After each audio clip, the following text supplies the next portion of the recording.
আজ রবিবার আর যেহেতু ওর ছুটি ছিল তাই একটুখানি বাইরে বেরিয়েছিলাম আর ইচ্ছে ছিল বাইরেই ব্রেকফাস্ট করার। আর এখানকার তো আজকে নিউ ইয়ার রয়েছে, আমাদের যেরকম নিউ ইয়ার পয়লা বৈশাখ সেরকমই এখানকার নিউ ইয়ারকে বলে হ্যাপি উগাদি। তো তার জন্য দোকানের সামনে দেখো কত সুন্দর করে আলপনা করেছে। যতগুলো বাড়ি দেখেছি সবার বাড়ির সামনে আলপনা করা, ফুল দিয়ে সাজানো।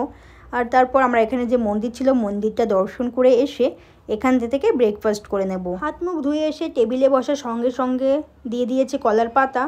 এখানকার কলার পাতা ফেমাস বলতেই পারো। তো কলার পাতা দেওয়ার সঙ্গে সঙ্গে চলে এসছে পুরানপল্লী, একটি উত্তর কানাডার একটি ফেমাস ফুড, তোমরা তো জানো অবশ্যই। আর তোমাদের কার পুরানপল্লী পছন্দ অবশ্যই কমেন্ট করে জানিও। আমার তো খুবই ভালো লেগেছিলো খেতে। আর এটি মিষ্টি টাইপের আর টোটালটাই ঘি দিয়ে আর পুরো লেয়ার দেওয়া ছিল, পুর দেওয়া ভেতরে, খুবই টেস্টি ছিল। আর পুরানপল্লী খেতে খেতে চলে আসে চানার ডাল, এখানকার কিছু সবজি, পিকেল, টক দই, পেঁয়াজ আর গান পাউডার আর রয়েছে চিনি, সাথে ছিল চালের গুঁড়োর রুটি। এখানকার চালের গুঁড়োর রুটিতে ধনিয়া পাতা আর গাজর এইসব দিয়ে বানিয়ে নেয়।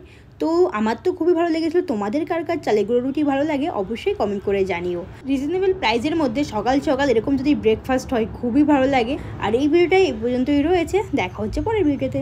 টাটা, ভালো থাকবেন সবাই।